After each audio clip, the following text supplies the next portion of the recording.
Well, good evening, folks, and welcome back to another episode of South of Cheddar Curtain. As always, it's your boy Devin Hyde, sitting across from, as you know, the man, the myth, the legend, Mr. Lucas Mueller. You want to start with the folks, Luke? Hello, folks. Now, it's been, a little bit longer than we would have liked. Yeah, I think that's fair to say. We were both very busy, but we are finally here to go over the draft, and what a draft it was. What a draft it was. That's a great way to put it. We'll get into tooting our own horns in a second, but overall, 13 picks. I thought there was no way we were going to keep all of them, and yet we did. No, and I was really happy with it, right? You always talk about with draft strategy, some people want to condense those picks, move up and get ideally higher rated prospects.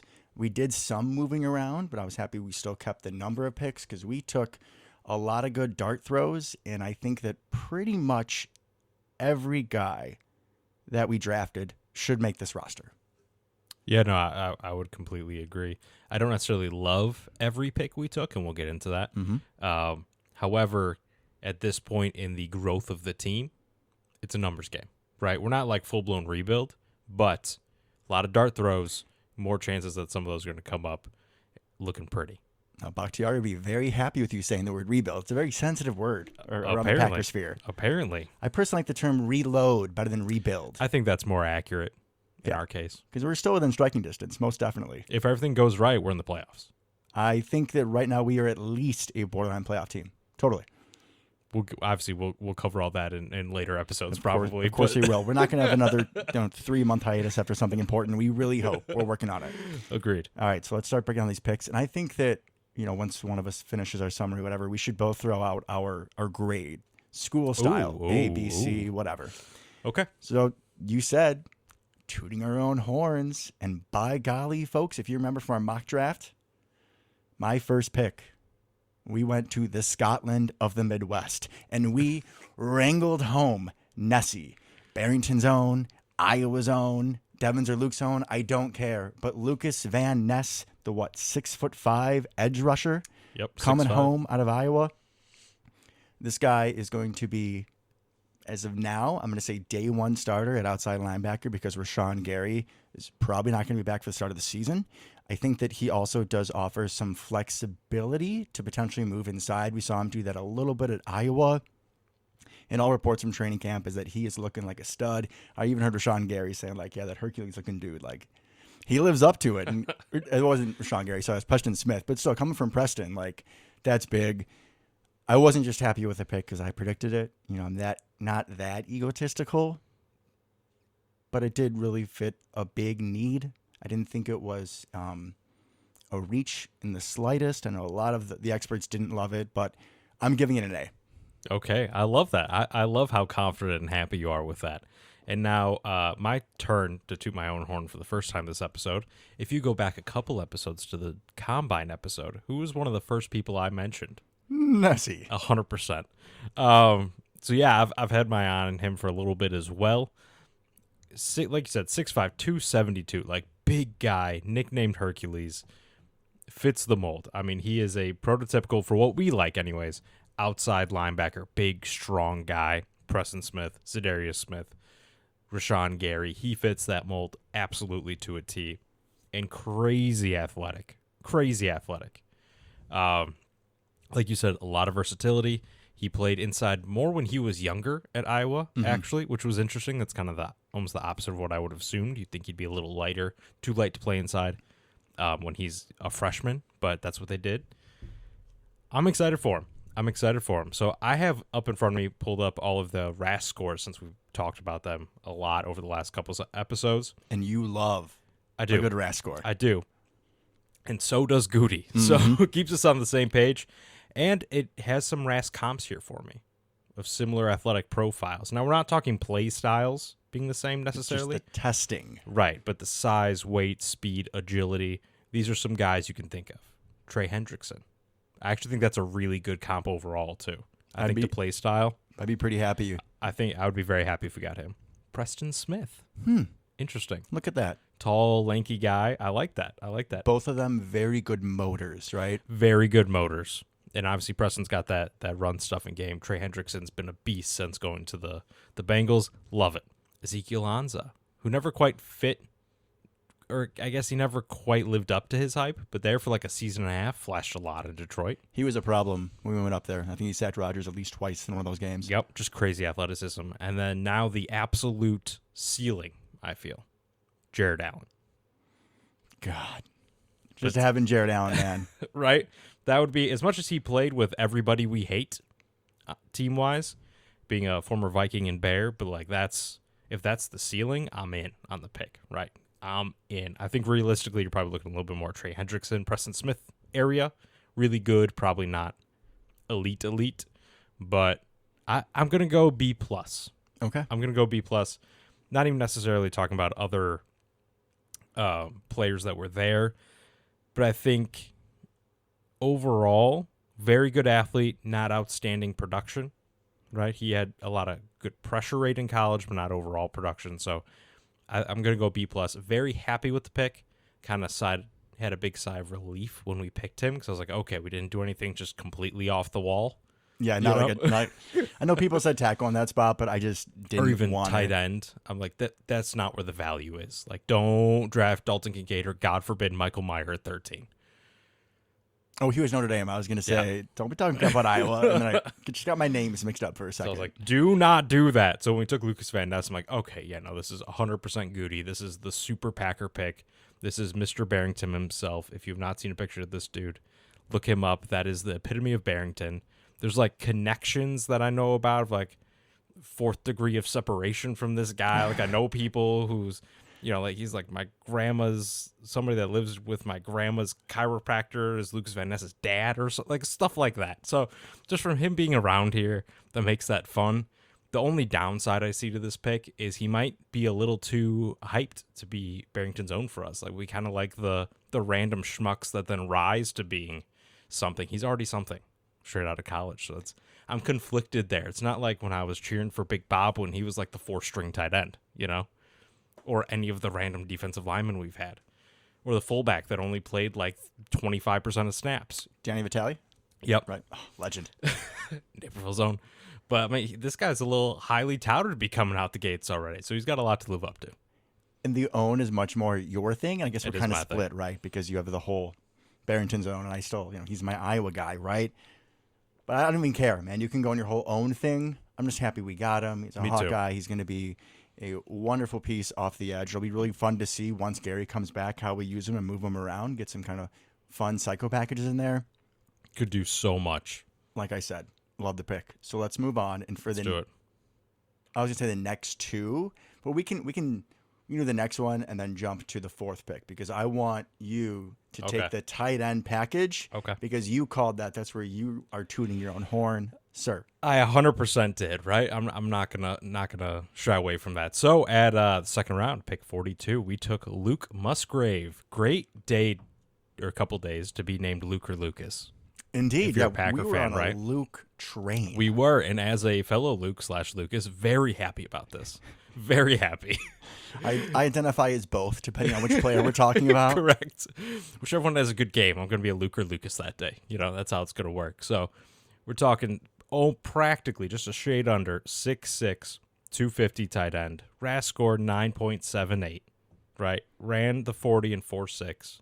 This dude gallops. I think that's a good way to put it. He's a long strider. He's your prototypical pass-catching tight end. Like, this is... And it's perfect because we kept talking about this offense that we didn't have the proper horses. Correct. And this is the guy. This is the guy. I like what you did there. Thank you. I appreciate that. Just couldn't help myself. I mean, 36-inch vertical, when you're 6'5", 6'6", that's going to be a problem. Right. You are huge. And he attacks the seam. That is He does. his. And like we've talked about over this last several years at this point between Big Bob and Josiah or whatever, you need a seam stretcher, and we haven't really had one since Big Bob got hurt because he wasn't the same last year. This is that guy, without a doubt. He's going to run the shallow crosses that you kind of forget about the tight end, then all of a sudden he catches it, turns upfield, gets 12 yards, right? He's going to stretch that seam, use his big body, catch the ball over the safety or the linebacker, right? That is this. Now, the interesting part about Luke Musgrave is we haven't actually seen him do anything, really, ever. Like in college, he didn't play a ton. He was behind another NFL player that ended up being drafted last year in like the 5th round. So he wasn't their starting tight end until this year, and then he got hurt after 2 games. That is true. That's In those it. 2 games, he had like 16 catches for like $180, and I'm like, that's like Josiah's career production. Right? They like built the offense around him, and then he got hurt. The athleticism all came back, thankfully. No issues there. He's clean bill of health going forward, but a lot of projection on good old Luke here. A lot of projection. Looking good in OTAs, and he has a good family bloodline. I don't know if you knew this, but he is the nephew of Bill Musgrave, who was a long-time college and NFL coach. So he's got the NFL IQ in his blood. He does. Like you said, limited production, but we have seen his ability to threaten the middle of the field, to threaten also like, deep corners to the outside. I think that if you have that threat in the middle, it's going to help everybody in the offense. I'm always talking about MVS and how that could change the dynamics of the defense, the spacing, what do you have to look for? If you have this threat that can endanger the middle of the defense, that you can't just leave a linebacker on and forget about him. Right. It changes what you call defensively. And you're right, it is a lot of projection. I have seen the comparison to Dallas Goedert. I think that's a little underselling. Dallas Goedert, I just don't think is quite as dangerously with the top shelf athleticism that Luke Musgrave has. And I'm kind of drawing a blank. Maybe like, say early Jimmy Graham, but he's faster than Jimmy Graham. No, I would agree with early Jimmy Graham. If you want to go, and now these are also extremes because early Jimmy Graham was pretty dominant. I would think if you're thinking of a mold of player, probably early Jimmy Graham or Darren Waller. He doesn't have the top end speed of Darren Waller, but like both of those guys, he's really big. But he has good speed for the size, very good speed for the size, good agility, but he's not really going to make you miss. He's not going to truck you like Gronk or anything like that. Not his game. He really doesn't break a ton of tackles. And not the best in the running game as well, blocking wise. But like you said, limited game tape. He is going to be in an offense where blocking is going to be something that they really focus on in practice and in their meetings, right? Yep. I mean, I know it's only Josiah and Tyler Davis that are still there, but Mercedes definitely, planted some seeds in their head about how to be a tight end in this offense. Without a doubt. And I think the big thing, and from everything I've heard after the draft, is he puts in effort blocking. And when you're that big, you can teach the rest. Yeah. If you will at least try to get in the way, you're big enough, you will get in the way. That's going to be good enough at the next level, I feel. I mean, Big Bob wasn't a great blocker, but he got better over time and became not a disastrous blocker. That's pretty much all I'm looking for here. I'll take it. Also, real quick, some RAS comps. Travis Kelce, Greg Olsen, and Jelani Woods. Ridiculous. I could see Greg Olsen just not as effective in the run blocking. I would agree. Not as well-rounded as Greg Olsen, but some of that pass-catching ability, 100%. So I'll introduce this one for us, though. In the 3rd round, skipping over a 2nd-round pick, we took one crafty Mother Tucker out of South Dakota State. Tucker Kraft, tight end, gentleman, is 6'4", another classic, prototypical size-wise tight end. A little bit better in the running game. I view him more as a possession type tight end, so you have a nice kind of complement between the straight vertical threat and then the possession in Tucker Kraft. But since you were the tight end king on this draft, Luke, I'm going to let you take over. Yeah, so if anybody remembers a year and a half ago when we had our pre-draft episode, it feels like, these 2 exact picks, I picked tight ends, right? I did not get Tucker Kraft correct. I picked Sam Laporta, who I also would have loved, out of Iowa. Unfortunately, he went before this pick, so not much I can do about that. To the Iowa Lions. Correct. I'm surprised they didn't get Nessie, honestly, because they got 2 guys in the 2nd round. They're obsessed. Yeah, a lot of Iowa Lions over there. But we got Tucker Kraft, which very happy about. I really liked him. Interesting guy, very physical. He was kind of like the FCS Gronk, if that makes sense. He doesn't have quite that size, but just bowling over people and just a large human. You can tell he's built thicker than Luke. So I'm really excited about this guy. Really strong. So I think he has a lot of potential to grow. He's kind of the opposite. He's good in the blocking game and also uses that strength after the catch, which is what Luke Musgrave does not do at all, at least not yet. So very interesting kind of yin and yang tight ends here. I'm super excited to see what we do with them because I think this could be super impactful to our game, right? Our offense, which clearly wanted to use more tight ends, except we had Mercedes who was too old to run. And we had Big Bob who was still hurt. and we had nothing behind them essentially. So I think this opens up a world of possibilities, and he is somebody I'm very excited for. Besides the fact that our 2 starting tight ends will now sound like they're coming to Country Thunder. They're going to be headlining acts Tucker Kraft and Luke Musgrave. Like, come on, man. I mean, they're country artists through and through.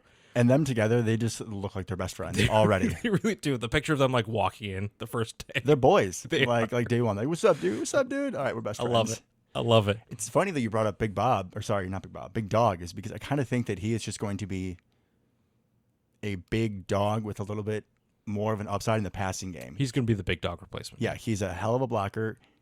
And being Big Dog's replacement, he's not going to have quite as much of like an afterthought for the defenses, right? There's going to be a little bit more, he's a little bit more in his head. But, you know, if you're out in 21 personnel with 2 tight ends and 2 receivers, you got Christian Watson, Romeo Doubs, Mr. Musgrave, and him, like he's not going to be your first thought. No. You get him on some late boot action. You also saw in college he was able to take some like tight end tunnel screens, which I love. I love the tight end tunnel screen. Just get him the ball and let him run people over. I want to see it. It'll be fun to see what we do with him. I definitely think he's going to be a problem on some of those boots where like that backside guy kind of sneaks all the way over and then ends up like trying to truck a corner. He will truck the corner. Luke Musgrave probably won't. Tucker Kraft will, and I love that. But in that exact play, that's a perfect setup because if you have the 2 tight ends, you have Kraft who runs, like you said, the super shallow. Yep. And then you have him with a little bit of steam going so he can truck somebody. And then who's going deeper vertically? Luke Musgrave. Oh, look, Luke Musgrave. Then 100%. you're going to have Musgrave and then what, Romeo or Christian on that deeper route on those sort of concepts, those play action boots. Pick your poison, defenses. I love it. Pick your poison. Tucker is Big Dog and Luke is Big Bob. I mean, this is going to work. I'm really, really excited about this pairing, and even more excited when I saw the pictures from Tucker Kraft's draft party because they were in a tiny little hangar in the middle of nowhere in South Dakota. So that was fantastic because his family owns like a crop dusting business. Like, I'm all in on that. I love that.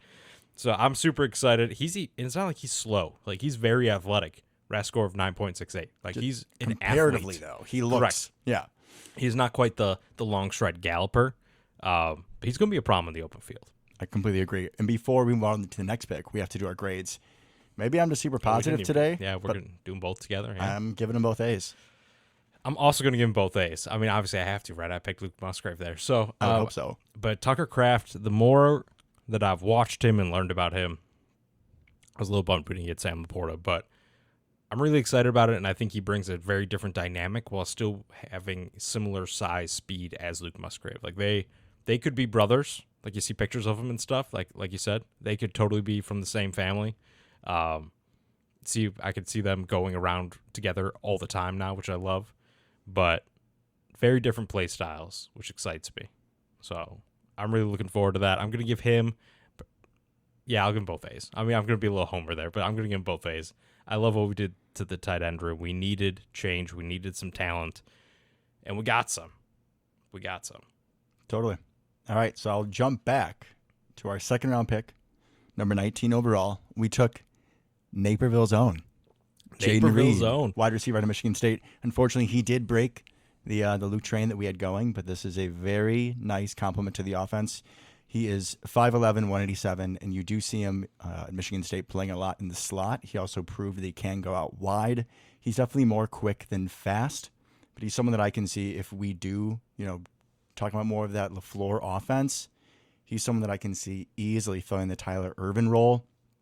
Get him going on some jet sweeps, gets the defense moving, laterally, right? Having to account for that.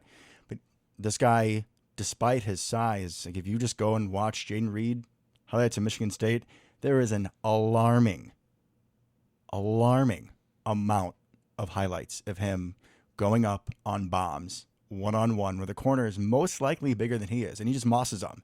Like this dude in all of his interviews, he seems like he is an absolute dog. I love this guy. I love this pick. We kind of veered away from our RAS scores here. He's only 6.7, which is very un-Goody-like.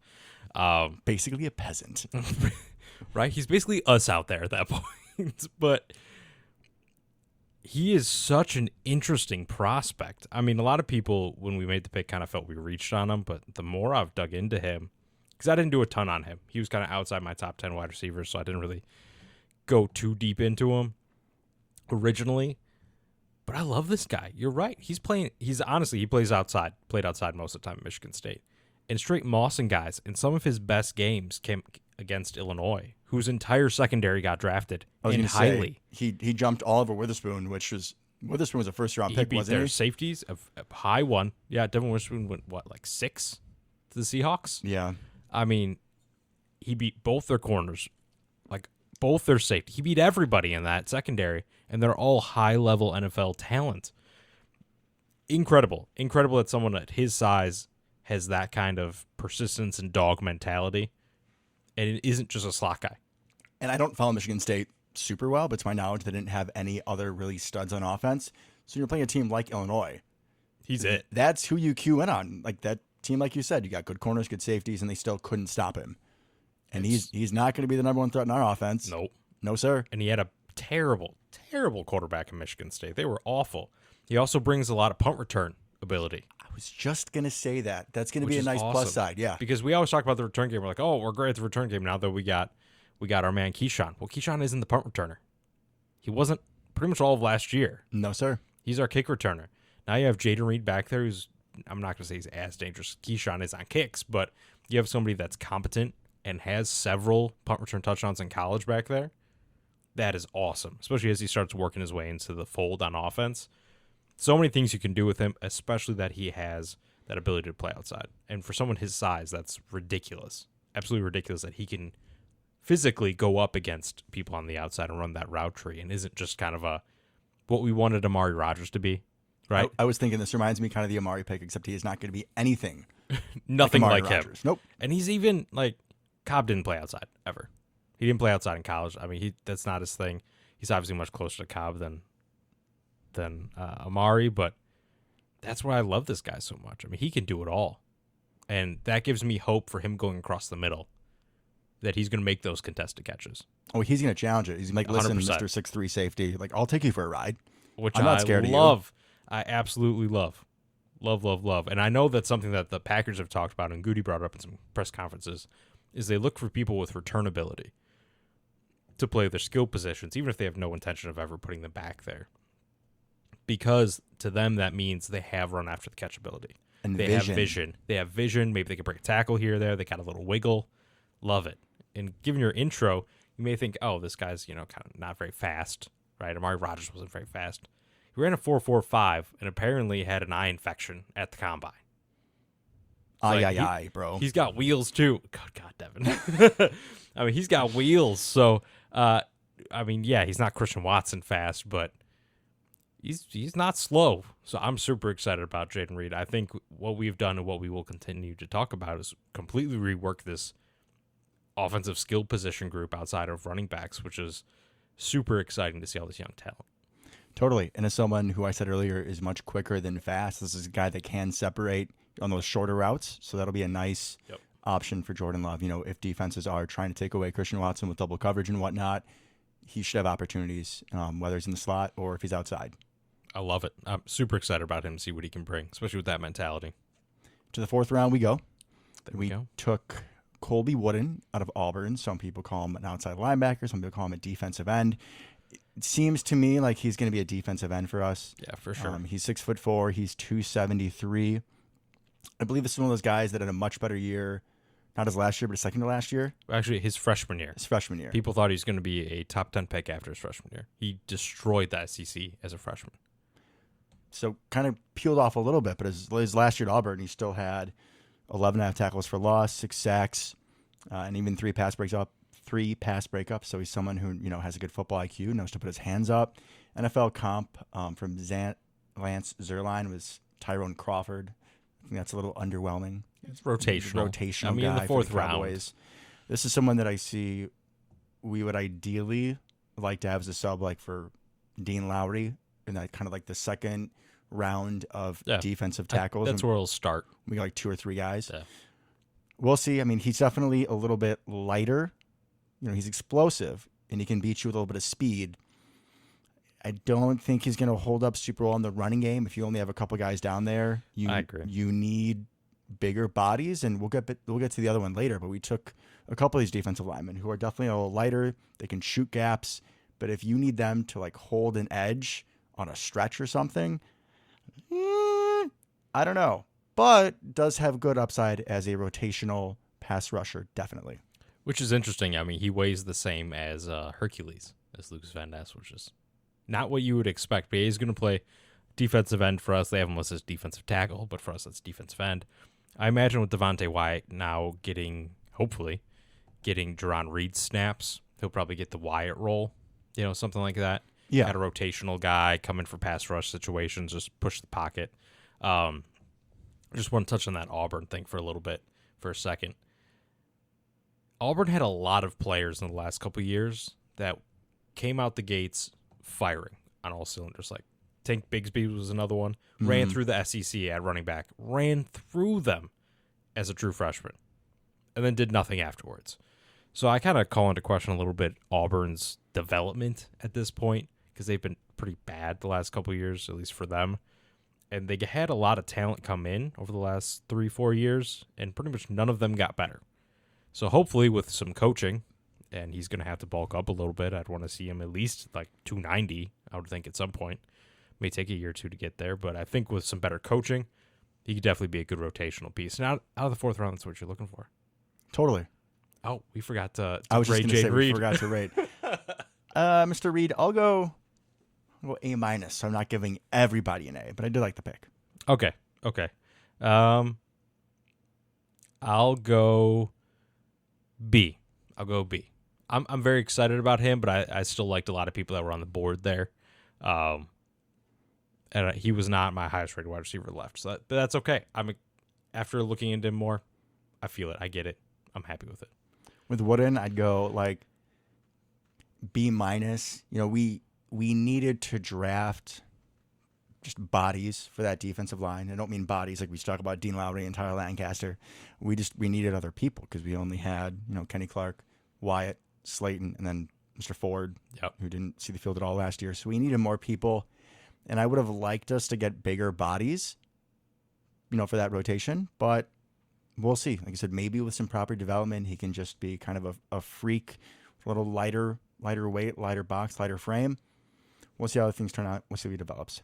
I'm going to go B- as well. We're drafting traits here, not recent production. RAS 9.2, very good for defensive lineman. But yeah, a little on the light side, so I'm worried like you are about how he's going to hold up in the run game. But realistically, we're probably just going to play him on passing downs to begin with. But out of the fourth round, if you can get a good pass rushing defensive lineman, that's pretty good.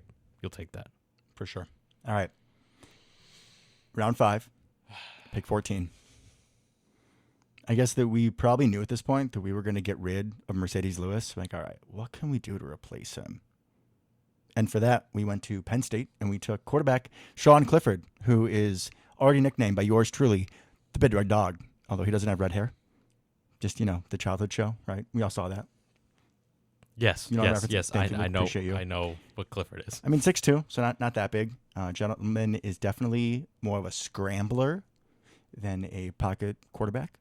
He does have good maneuverability, has good heart. Definitely kind of a heart on his shoulder. What? When like his second best trait is his heart as a quarterback. Chip on his shoulder, heart on his shoulder, everything on his shoulder. Because he stares down receivers and gets some sloppy feet. Mechanics aren't the best. I mean, when you are a quarterback with very good maneuverability and pocket presence, except for his footwork when he's under pressure, and you make it to the 5th round, you have to have shortcomings in other areas. And Mr. Clifford definitely does. We needed another quarterback. I think there were better, more prototypical guys that were still left. So I don't forget, I'll give him like a C+. He'll be fun to use in Madden, but that's kind of where I'm at with him. Okay, I got some problems with this one. Fire away, please. I got some problems with this one. One, he's as old as Jordan Love, so that's not good. It's already a bad start. They can relate on things like brotherhood. Apparently. Didn't want to get anybody too young in there. I mean, the only person older, well, no, there's two older, Hendon Hooker and what's his face? Stetson Bennett both would have been older. Stetson Bennett is 75. Let me start on he still hasn't graduated, by the way. So fun fact. Old and slow, not very committed. Like, what's going on with him? I don't know. Stetson. Anyways, Sean Clifford. I'll start with the positive, singular. 9.04 RAS score. So he's Hey, athletic. there we So go. that's good.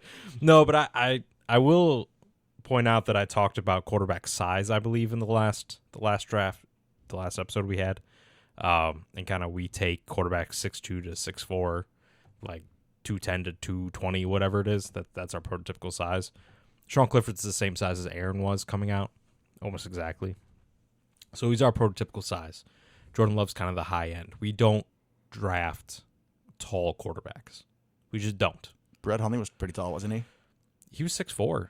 I mean, we don't get like the big guys. We just don't. Like the 6'5", 6'6". Correct. How many of them And we are also there? don't draft the 6'1", 6-footers. We just don't do it. We don't do it. So he's not the one I would have picked. He's 100% not the one I would have picked. I think partially because he was like a 5-year starter at Penn State, set a bunch of records because he played forever because he's ancient. He's like practically our age. He's 24. But as far So if you're he's going to not. draft, He's not our age. I know. If you're going to draft a bad quarterback, I would at least like them to be developmental.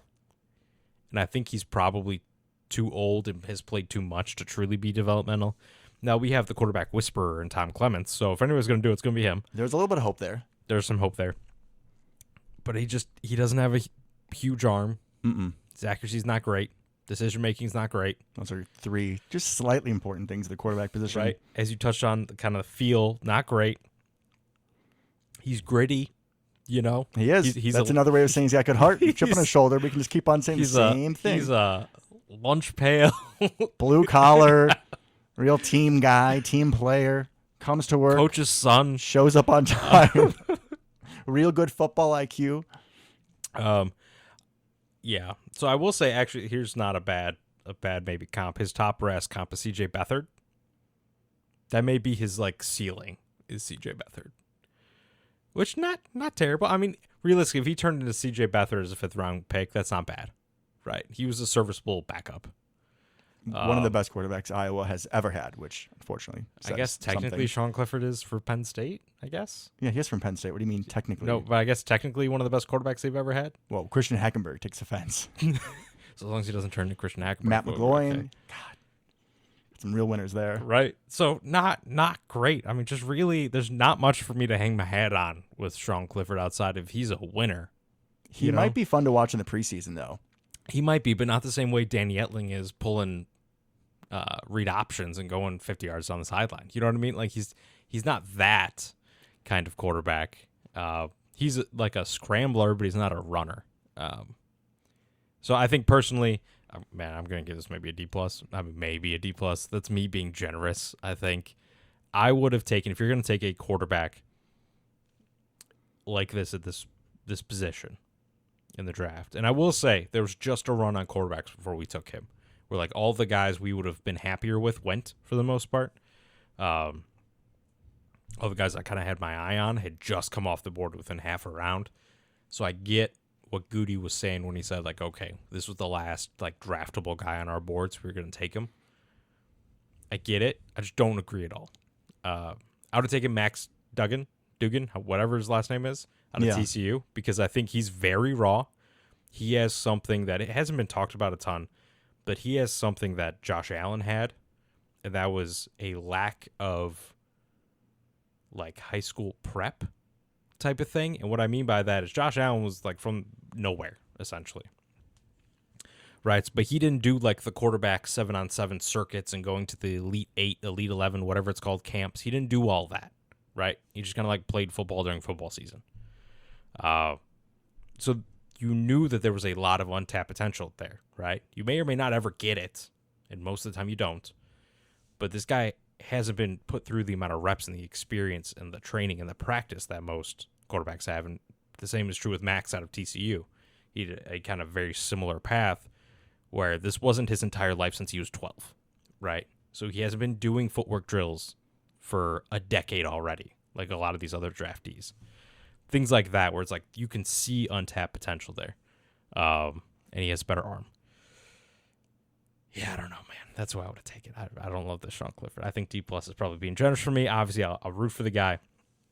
Excited that I figured we would draft a quarterback. This is obviously not the one. I think I took one. I don't remember who it was, I but think we both did. it definitely would not have been Sean Clifford. Yeah, okay. I'm done now. The only other little plus side I just thought of was since he has played so much, the backup quarterback role is not only to come in the case of an emergency, but it is also to be another voice in that quarterback room, helping scout and see things. I mean, with all of our blue-collar coach's son, Bull, he has played a lot. So he might be able to give Jordan little things, or just like, when they're watching film, see things that could somehow help out. Apparently, he's very smart. We probably actually should have led with that because you're 100% right. We drafted a veteran backup. Is kind of what we did. So, which could be worse, but like from the backup quarterback position at this point, I want to go back to Ron Wolf days. Just churn those puppies out for draft picks. totally. Be the factory. I again. want Mark Brunell. I want Matt Hasselbeck. I want Aaron Brooks. I want them all. I want Kurt Warner for 2 days. Correct. All right, on to our next pick. In the 5th round, pick 24. You were very excited about this one. I was not very excited about this No, pick. you're not. I had to talk you off the ledge. Dontavian Wicks, wide receiver out of Virginia. Now, this was before I went and watched the film, and I was a servant to the 4.62 40-yard dash, which I think you said Devontae ran about the same. Yeah, that was part of me backing you off the ledge. Exactly. Right? So not the biggest size, 4.62. I'm like, what does this guy do? What this guy does is he gets open. He gets open deep. I don't know how he makes defenses miss because he's not the best route runner in the world. I think this is the guy I was thinking of who had a really good year 2 years ago. Correct. Last year at Virginia, he got hurt for a couple games, and then there was like a shooting or something. Yes, like they there canceled was. a few games. Yep. So that's also gonna, not only take games off, but be just a little distracting. They had a quarterback downgrade his senior year as well. But when he was on his junior year, man, he was lethal. So this could be a fun, piece number 4. It's just like a pure deep threat.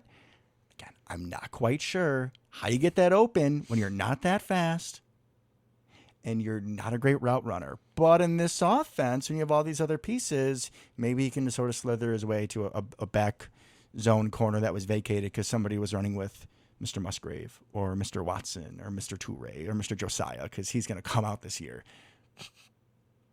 But, I mean, for a 5th round pick, someone who should hopefully, bounces back, right? This is a little projection.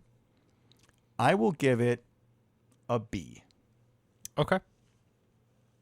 I have the answer to part of your question, by the way. I got it right here in front of What me. was part of my question? Like, how does he get open? Oh, yes. I know how he gets Please entice me. He is incredibly explosive. Incredibly. So, looking at his numbers, and I remember this kind of jumped out at me a little bit watching tape, especially the previous year. 39-inch vertical. Okay. So he just like leapfrogs down the field? 10-10 broad. I mean, those are elite numbers. And when breaking down his 40-yard dash, which I think is important to do, especially given if you see a score and you're kind of like, what was that? Yeah, 4.62. Slow. Not good, right?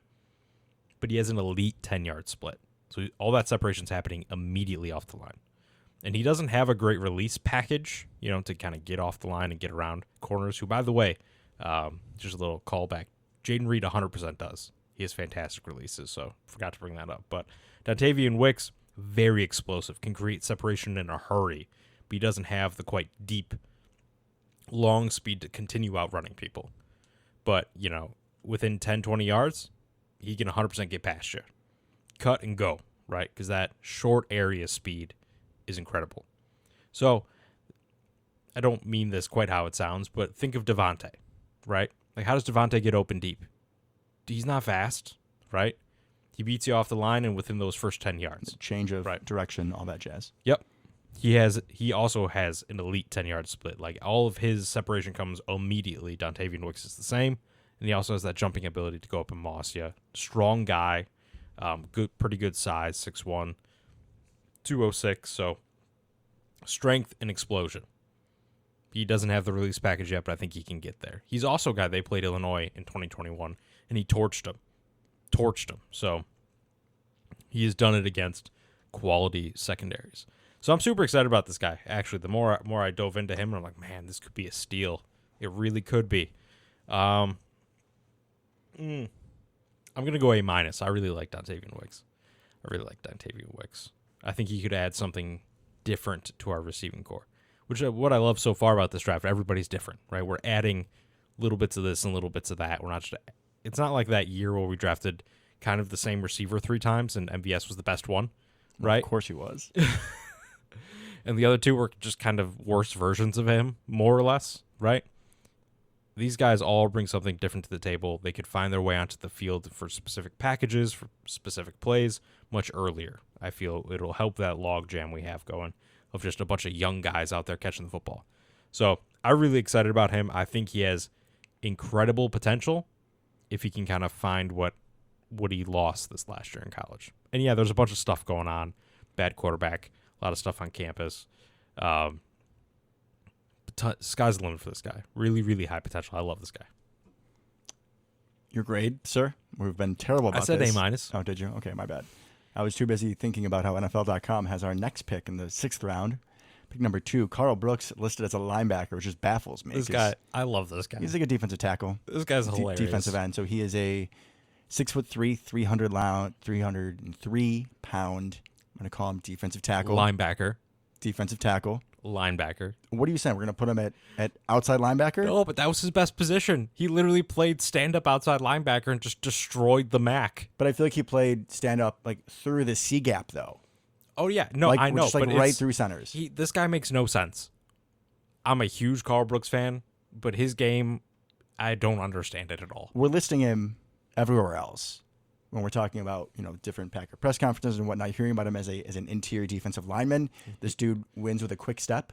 He's going to be a D end, yeah. He's going to be a D end, but it's the same as Wooden, I feel like, where they're both quick, but they're not super strong. They can be explosive in brief moments, but you're talking about, like, if you can imagine, Kenny Clark, Devontae Wyatt, those guys, and how they can push back on a running play, right? If you're running a zone scheme to one side, they can push back and interfere with their runner's lane and then help arrives or they break through.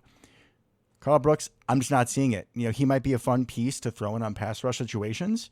It's a little different spice there, but as we need another body for the defensive line rotation, unless you're going to have Kenny Clark, Devontae Wyatt, and TJ Slayton play like the entire game. If you put Mr. Brooks or Mr. Wooden in rundowns, a little nervous. And Jack Heflin is now on the Saints, so we can't bring him back. I'm sorry. Sad, by the way. And Tyler Lancaster actually got a job somewhere, too. He was off last season, him. but he got a job, yeah. Good for him. Okay. I'm going to be, what was your grade? You didn't have one. I'll go C+ because we needed a body, but Oh no, okay. So I'm the opposite. I'm gonna go A-. I love this guy as well. Yeah, no clue how he wins, right? And some people may say like, oh, lower competition, whatever. As people that have gone to a MAC school and have watched a fair amount, I've watched a ridiculous amount of MAC football. you are the Mac King. The competition, especially like the offensive lines of the MAC, are pretty darn good. People go to the NFL from the MAC all the time, especially in offensive lines. Like speaking from where we both went, at least for a little bit, NIU, we literally just steal all of Wisconsin's rejects from the offensive line. Like the offensive line is just a bunch of big Wisconsin boys every year, and it's great. So I think first overall pick, like 8 years ago or whatever, was a CMU offensive tackle. We've had guys from NIU go to the NFL. Like, the offensive lines are probably the strongest point of the MAC, I would say. So if you can beat them, that's still pretty good. And if you can beat them as a 300-pound edge rusher, that's hilarious. I am here for it. I don't know how you do it. How he does it is he has a really good feel for the game, good IQ, and a good pass rush kind of playbook. Like, he has moves that he can do. So I liken this pick a little bit to last year's J.J. Enikbari pick. Now, that is a high comp. Well, just listen for a second. I think they are both players that do not meet our normal physical profile. JJ being unathletic, Carl Brooks being, not super athletic. I mean, he's got a 5.8, which is definitely not a Goody thing. But on tape, you see do the quick step. You see he does have a blocks. quick step. I think that at some point, Goody is doing a little bit better than he had been at just picking. Like, at some point, just pick a football player that gets the job done. I think Carl Brooks is that guy. And looking towards what our defensive line may look like, I kind of disagree with you, honestly. I think we have big dudes, right? We got big dudes. Yeah, we got Devontae Wyatt. We got Kenny. Of course, we have Kenny. TJ Slade, Jonathan Ford, those are massive human beings. So when you're talking about this, are you assuming that Jonathan Ford will be on the game day roster? And he's also There's a chance. he's also not proven. So it's like, what if There's we a go chance. you go 3 down? You have the only 3 that I feel comfortable with stopping the run. And if teams go heavier personnel, you're gonna have all 3 of them in there. And then it's like, then what comes in? It's a big question mark. I mean, buddy. we didn't exactly have a ton of run stop formations last year, and we did for a couple games. But I'm saying, I would much rather have some interesting pieces, and hopefully one of them comes out, right? Because Carl Brooks has much higher upside than just a run stuffing defensive lineman, right? You can find a run stuffing defensive lineman. That he does. I will give you that. But for what I was hoping we would draft, he seems to be a little lacking in what I was looking for. I will take pass rush ability on the defensive line all day, every day. All day, every day. You can go find just some giant mammoth to stand there and eat blocks, Jonathan Ford. Pretty much every year, all the time, right? What were we saying? How many episodes on the show? Because we had a few of them. And most of the time, they did absolutely nothing. They were, as we would say, just bodies out Correct. there, Luke. I think he brings stuff to the table that Tyler Lancaster and Dean Lowry couldn't, outside of Dean's one good year. They did have their moments, though. They did. Okay, Where they if would we're- occasionally if we're get being- through. If we're being honest, Tyler had one moment. Yeah, I listened to a few of our old shows, and Yeah. I heard the Lancaster shout out. I was like, Yeah. wow, I did that. You did. Proud of you, bud. So I'm all in for, especially at the 6th round, man. Like just do something that has some upside to it. Jonathan Ford does not have a lot of upside. Well, we don't really know because we haven't really seen him, right? But if we haven't really seen him, we're also guessing he's Right. probably not excellent. I'm here for getting a little weird. Maybe not as weird as our next pick, but getting a little weird in the 6th round. Well, I was going to say something completely different until you hit the whole, Auburn storyline. So in our 6th round pick, Hey, that works for this guy, too. number 30, it's exactly what I was saying.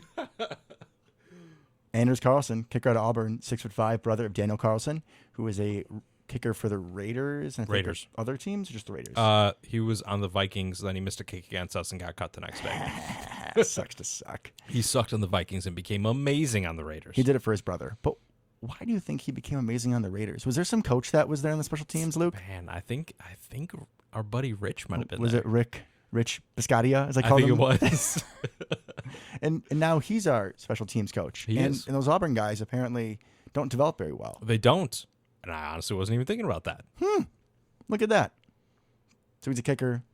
He's about in the NFL, 6'5". Honestly, good enough for me. From Colorado Springs. He's probably very outdoorsy. Got some, good endurance. Maybe see him on, fake field goal. Hey, Mason Little flip. played college football at Colorado. That's enough for me. There you A go. little bit of Colorado connection. He can be like. His hair looks a little orange. The orange fox. There's just fox. The orange fox. The orange fox. I'll let you work on that. That's your The position. young fox. We'll workshop it. We'll workshop it. If nothing else, having a giant kicker is kind of fun. Yeah. So I'm here for it. He's very lanky though. He's 6'5", 218. Yeah, that's a little lanky. Got to put some meat on them bones, but I'm done. That's a B plus. Yeah. I'll just give him a B. Just 'cause, man, I don't know. I mean, there were like 2 kickers in this draft I knew, and he was none of them. He almost got beat out his senior year. He had an injury, I think, his junior year. He's a kicker. College kickers make no sense. The best ones never become any good in the NFL. Justin Tucker wasn't a great kicker in college. Like, there seems to be almost no correlation. So if Bisaccia likes him, that's more than enough for me. I'll take it. On to the first of our 3, 4, 7th round picks. It felt like we had the entire 7th round. I liked a lot of our 7th round picks though, so I'm okay with it. Our first one at 15 was cornerback Carrington Valentine out of Kentucky, not to be confused with Corey Ballantyne. It's gonna We got a couple guys with very similar names. It's going to get very They're confusing. both going to be battling for our last corner spot. He is 6 foot tall, 193. This guy feels like a pretty Packers cornerback. I like this guy. He's very aggressive, plays a lot of swagger. He makes a play, and everyone's going to hear about it. Doesn't have very good hands, and he can be prone to look a little silly off of a double move. A little aggressive, yeah. I like the pick because we needed, or I would have at least preferred, another body at corner with some Yeah. decent size. What we go, Jair, and then Razul while he's still corner. We'll see about that. Keyshawn at 3. Yeah, because we don't know when Stokes is coming back. Stokes, question mark. And then he's in at 4. I still would like to see Razul go to safety. We'll get to safety soon enough. But at the worst, it's, maybe he's corner 4, 5, as opposed to, Shamar. Because there were times where we had to see Shamar in last year, and he's like 5'9" and just tries. I think he tries, but he's not it. I've never seen him do anything. Nope. So, I mean, there's some upside there. 7th round pick, right? Not gonna be amazing, but I was happy with the pick. I give it a B+. Really, at this point, you're in the 7th round. What are you picking, right? I mean, you're picking skills. You're picking athleticism. He's got a little bit of both, I'd say. I like the aggression, like you brought up. He's got 9.3 RAS score, 4.4, 40-yard dash, 39-inch vertical. This dude's got some pop. It's nice in zone for sure. Go up and for get sure. it. For sure. Like you said, pretty good size at 6 foot. I'm happy with it. And I think you'll be even happier when I list the top RAS comps, because these are a little ridiculous. Marshawn Lattimore and Marlon Humphrey. Those are 2 top-level corners. Would not complain. If he could get half that good, we'll be golden, right? But I agree. We needed a body back there. Corner kind of became sneaky thin, very top-heavy. So just put an athlete back there, coach him up, let him figure it out. Don't play him a ton. I love it. I love the athleticism. I love where we're going with it. Grade-wise. Let's go B+. Let's go B+. I like it. I don't know didn't know a ton about him coming in, but if he's got athleticism and a little aggression, we can help with the rest. Well, maybe not hands, but that's okay. None of our corners can catch anyways. That's why he fits in perfectly. 3 picks later, in the 7th round at pick 18, took Lou Nichols III, running back out of Central Michigan. Great name. 5'10", 220. Reminds me a lot of another big, bruising back with dreads who would sometimes have the 3rd in his name. Went to a school that had They all went to a school. Yes, Lucas, I wasn't done yet. Not orange. Crimson and yellow color. Played in the 2010s. Do you know what I'm talking about? No. Talking about Marion the Barbarian. I think Marion you go to Barber, school who in was the 2010s. I'm sorry, I'm like running back in the 2010s. Marion the Okay, yeah, Barbarian went to Minnesota. Similar colors. Yeah. Very similar size. Marion Barber was 5'11", 218. Lou Nichols, 5'10", 220. Nichols has a good jump cut. Right? You think of him as more as a power back, but he has good vision. Right? You'll see him on a stretch play, and there'll be a different hole open. He'll jump in there. Can catch the ball out of the backfield. It seems like he's a little more elusive than powerful. Like he's not going to power over 3 people. Which is weird given his size. You'd think the opposite. Maybe he was really working on the pop. I don't know. We'll get him in the Packers weight room. He'll be hanging out at A.J. Dillon, get some quads. We'll see what he can do. But I like the upside as RB3. If he has a hell of a year, could he maybe, help make the decision going forward with running backs? Because A.J. Dillon's contract is up after this year. And then we'll see what we do with Aaron Jones. I think it's a nice add. I give it an A-. This guy's interesting to me. Another Mac pick, so shout out to the Mac. Like testing wise, right? 7.8 RAS. Better than I thought. Honestly, yeah, me too. And that all comes from just a couple grades, really. Good vertical at 37 inches. So he's got some explosion to his game. Right. If only he went to Minnesota too, it'd be perfect. It would be. Good gopher, It would right? be. And an elite 10 and 20 yard split. So yeah, he does not have long speed. It's not there. It's just not there. Short bursts through the hole. Right, but he can get through that hole and then get pretty caught quickly. Yeah, and then get caught eventually. But hey, I'll take 12 yards. You know what I mean? And he is better than you would expect hands from someone that's 220 pounds, I would say. And going this late. Correct. So he has some A.J. Dillon sneaky pass catching ability, where not someone you really think is going to be a threat out of the backfield, but he may be, which I really like. Solid name. Good RAS comps. These are kind of fun. Rudy Johnson, Cedric Benson, and Rashad Mendenhall. I don't hate Rashad Mendenhall. I would think that's closest because I think Cedric Benson was a lot more of a bruiser. I agree, but I think Rashad Mendenhall, that's not bad as a ceiling. He must have got hurt because when he was first come out of school, he was really good. He was. And then out just of Illinois. died, yeah. Yeah, and then just kind of fell off a cliff. But I could see like that being the ceiling. I mean, that's a useful running back. He had some good years, some some pass catching ability, but not the long speed. A lot like Lou Nichols. So I like this pick. I'm going to keep it a B, just because he's not the kind of running back I wanted. There were a lot of other ones in this draft I thought were interesting. I wanted Aaron Jones 2.0, with a lot more athleticism. Right, I wanted a very athletic, explosive, squirrely running back. That's what I was looking for. He's definitely not it. I like him. I think he can add some stuff. I think he'd be much more useful than Patrick Taylor, but not quite the mold I was going for. We'll see if it'll be him or Tyler Goodson at that RB3 spot. I know we do like Patrick Taylor, but I still feel like Goodson should have the leg up on good old PT. I mean, he should have last year, and it didn't work. We'll see. The next pick in the 7th round at 25, we finally took a safety to solve our safety problems. Okay, maybe not solve. We took Anthony Johnson Jr., taking a free safety out of Iowa State, 6 foot flat. He is 205. Gentleman was a team captain for a few years. That was the big thing I read about him. He had like 3 picks in his college career. He did start out at corner originally. And no picks at corner. Fun fact.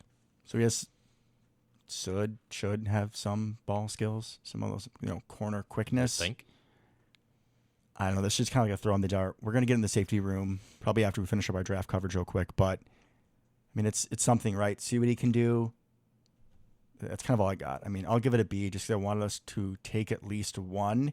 But I'm not really feeling like he really is the answer. I was being sarcastic earlier. He is the one guy that we drafted that I don't think is a mock to make the team, possibly practice squad. I know you disagree with me.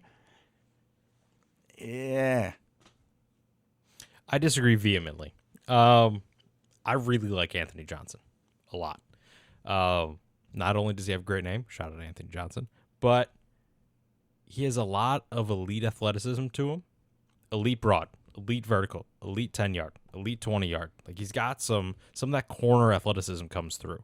Does not have an elite 40-yard, and that's okay, especially at the safety position.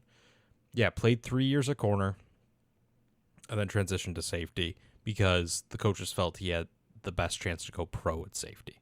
So I think there's a lot of untapped potential for being a 4-year starter. He understands the game. He's smart. He's athletic.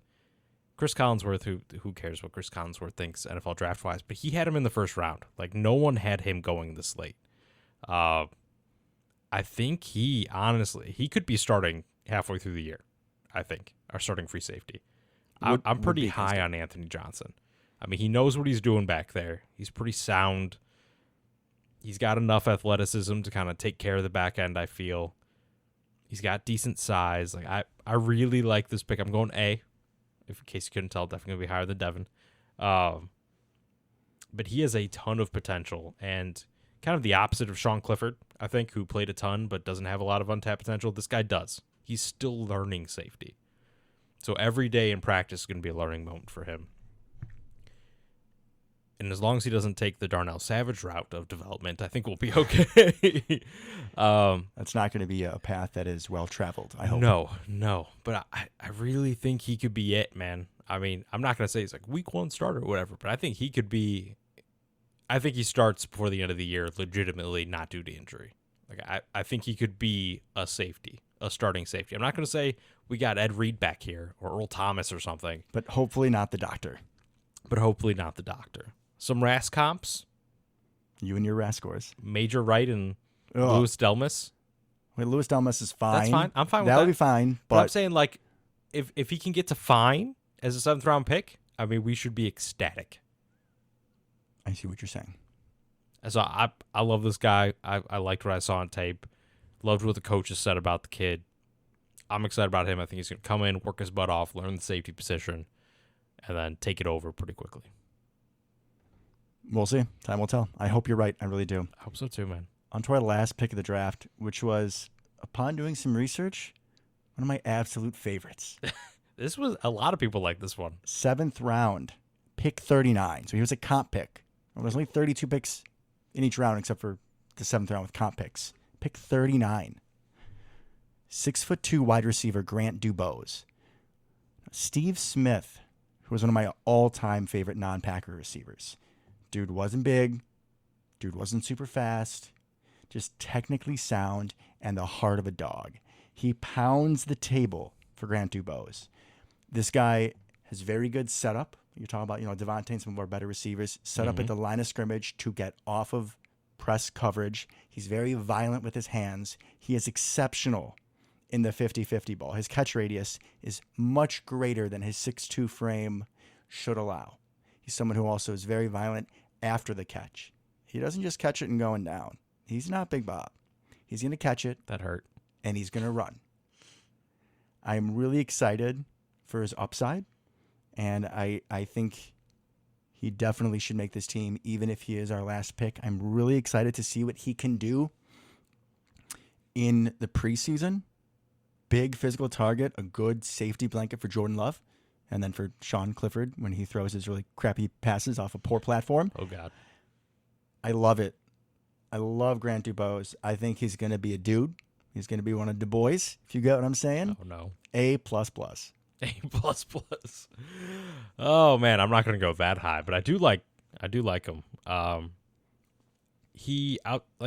Yes, you're 100% right. Really big catch radius, 50-50 balls. No other part of his game is outstanding, I would say.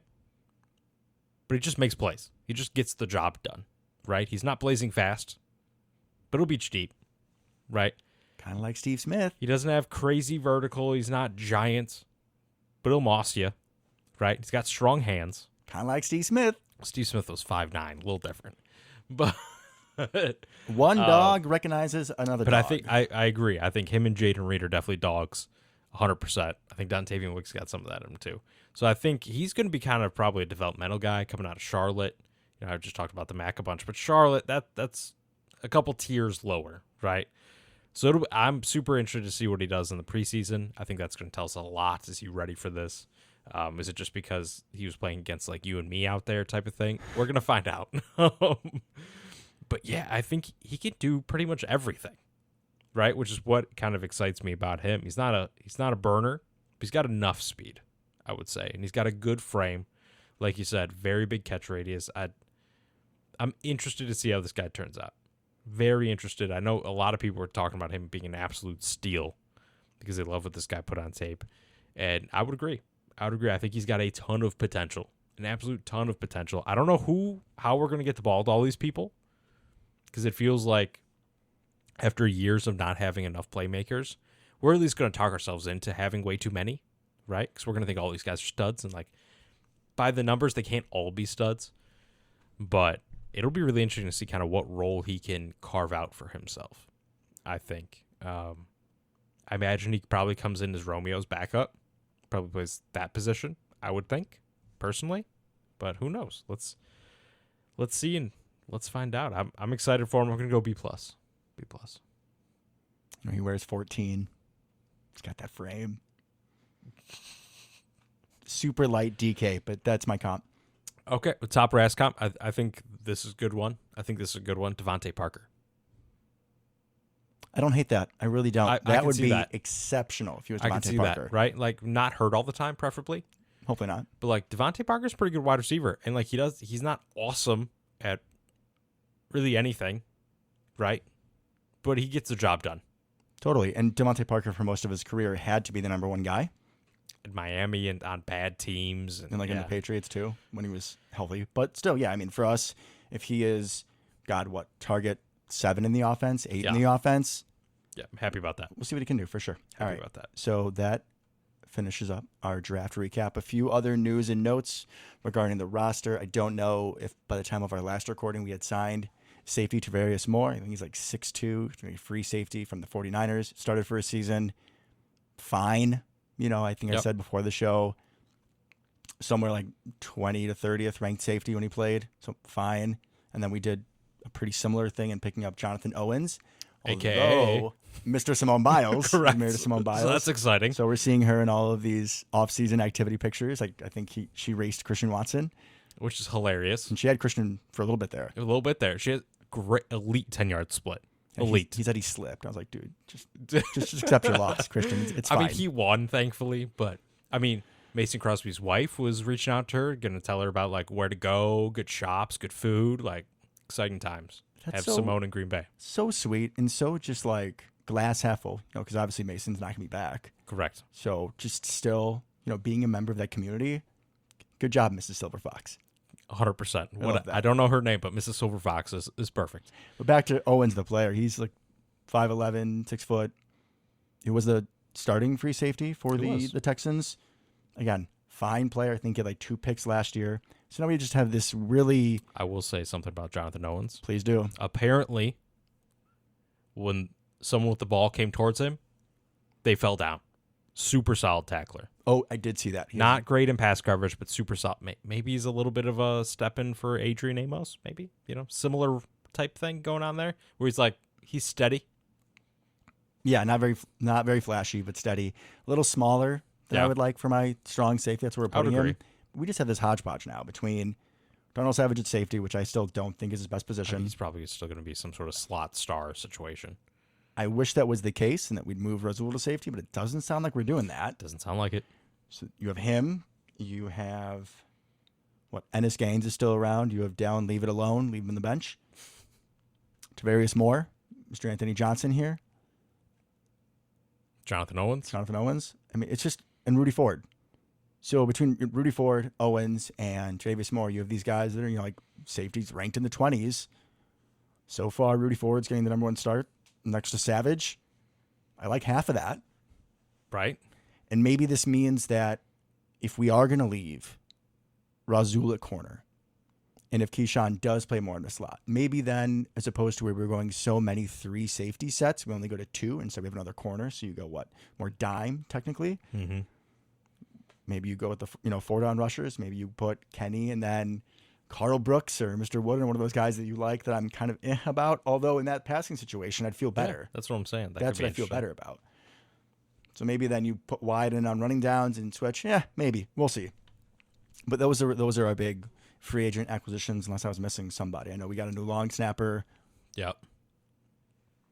And then cut Jack Coco, somebody Coco. Yeah, he wasn't very good. He didn't deserve the name. No, he did not, honestly. Yeah, all of our free agent signings were special teams related, essentially, except maybe Jonathan Owens. And safety room, question mark. Yeah, well, yeah, because Tavarius Moore played special teams his whole career until last year. So, yeah, we got a bunch of backup safeties. Hopefully somebody turns into a starter. I hope so. I mean, at least with Moore, though, if he doesn't get the starting safety spot, he is someone that can still play special teams that I would feel a lot better about having to be on the field than my boy, Mr. Dallin Levitt. We have a lot of really good third safeties. I'd be happy with Moore, Owens, Ford, all as a third safety. So, I would say my dream safety, those 3, and then Johnson and Rudy. That's 5? Yeah. Which is normally what I keep him at least. 3 and 2. I'm happy with that. I imagine we're going to. And then a corner. I can't imagine we'd cut any of them.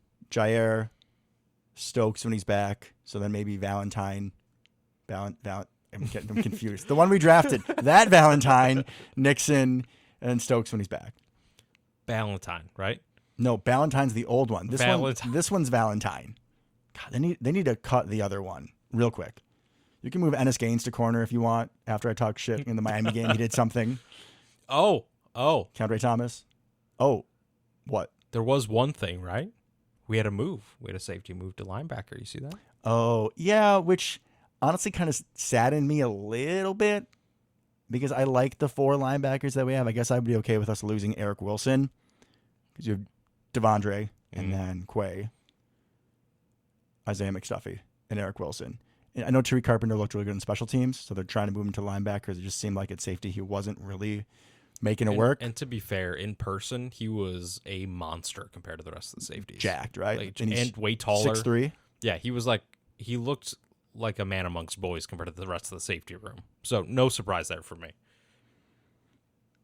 I'm okay if he takes Eric Wilson's spot. Yeah, that'd be fine. But that was one of the rooms on defense last year I was overall pretty happy with. I mean, when there were a few games where both our starters at middle linebacker went out against Buffalo, and although they didn't look wonderful, they've definitely looked better. Eric Wilson and McStuffy looked better than a lot of linebackers that we've trotted out in much earlier situations. Ty Summers, God, some of those other guys. Oh, God, like Antonio Morrison. Yeah, that was rough. A few just bad. So I think we're both pretty happy with the draft. We'll see how things play out. I think the biggest question marks going forward for this team, at least for me, safety position, Somebody's got to start. Yeah. safety and corner. I mean, I Kinda consider go them, together. consider them linked because Yeah. we both want Savage in the slot. Oh, then that changes too if you bring Savage to the slot. That's another Correct. body. Perfect. I forgot about that. And then I think just getting the proper offensive line alignment, we're pretty close. I think we're pretty much there. I think Zach Tom has been getting some snaps. I always do that. I don't know why I do that. I don't eat that many snacks. I don't know. I was thinking about him. Has been getting some snaps at center. So what? Bakhtiari, Jenkins, Tom, Runyon, Nijman. Yeah.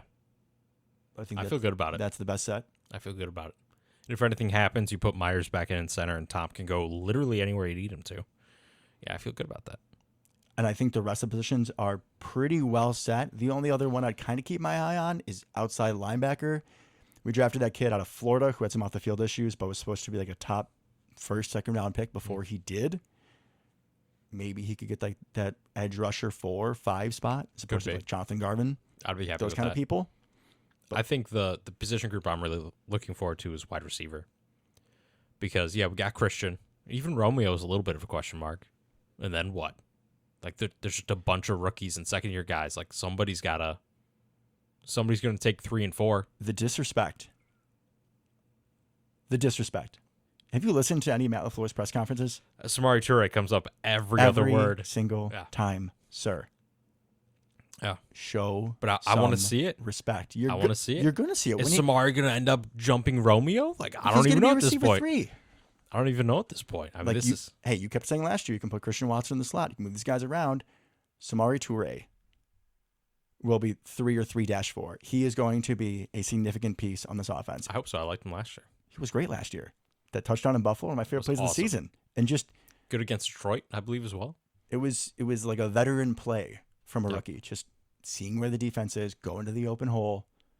Genius. And then not dropping the ball was also a That's plus important. too. That's important. Oh, and also fullback room. Get to see Josiah being a true fullback now that we have actual tight ends. Wonderful. Hey, I'm down for that. This is the year. You're hearing, I'm going to say, over 300 yards total this season from Josiah DeGuara. Okay. From that position, that'd be interesting. And the playoffs and the preseason all together. 300 yards. He's gonna have one fullback dive for 90 yards. It's gonna be it. Hey, man, we saw that screen in Detroit. It's you in there get him some somewhere. blocks and some weird angles, It's in there somewhere. some from the angles. He can make it. He He can can go. break it. He just can't be a down the seam threat when Aaron throws him the ball and then yells at him. Does not Sensitive. work. Does not work. Just got married this summer, though. Good for him. Follows Instagram. He seems like he's very happy. Good for him. Josiah's going to be going at it. Any other thoughts after our post-draft sesh? Not really. I'm just really looking forward to this team. We have a ton of young talent, brought in a ton, especially at the skill positions. Everybody's first or second year, it feels like. A lot of positions kind of up in the air because of that, really. Looking forward to see what all happens, how it all shakes out. For sure. Alrighty, guys. Until next time. Go Pack Go. Go Pack Go.